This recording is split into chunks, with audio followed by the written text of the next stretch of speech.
విషయం తెలియదు, చాలా మందికి తెలియదు.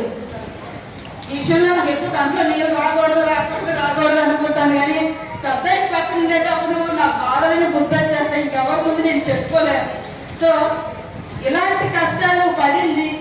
5 సంవత్సరాలు కోర్టులో తిరిగాం. మళ్ళీ ఇప్పుడు గత సంవత్సరం ఆ కేసు 2 కేసులు కూడా కొట్టేశారు. వీళ్ళు నిర్దోషులు, రాజకీయ కక్షల వల్ల కేసు పెట్టడం జరిగింది. వీళ్ళకి ఏ పాపం పుణ్యం తెలియదు అని. ఏదేమైనా కూడా సీనియర్ నాయకురాలు, గతంలో మండల వైస్ ప్రెసిడెంట్గా, మండల ప్రజా పరిషత్ ఉపాధ్యక్షురాలుగా,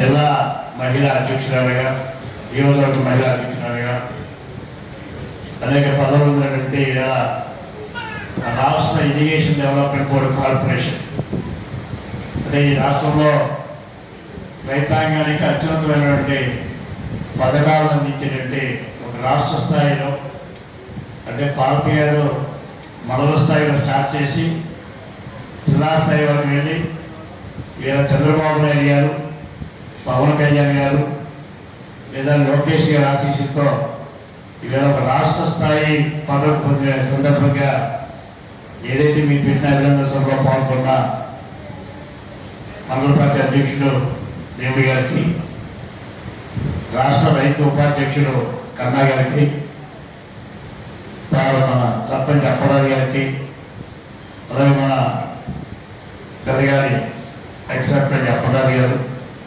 హైదరాబాద్ గారు, ఇంకా చాలా మంది, హరిగోపాల్, వేదిక మీద ఉన్న నియోజకవర్గ పెద్దలందరికీ, ధన్యవాదాలు సర్పంచ్ నరసింహరావు, కృష్ణ, అదే రకంగా అందరూ వేదిక మీద పెద్దలారా, మిత్రులారా, ప్రధానంగా ఇప్పుడు బాధపడుతూ ఉంటాయి. నాకు ఎందుకంటే ఈ ప్రాంతం అంటే అభిమానం 89లోనే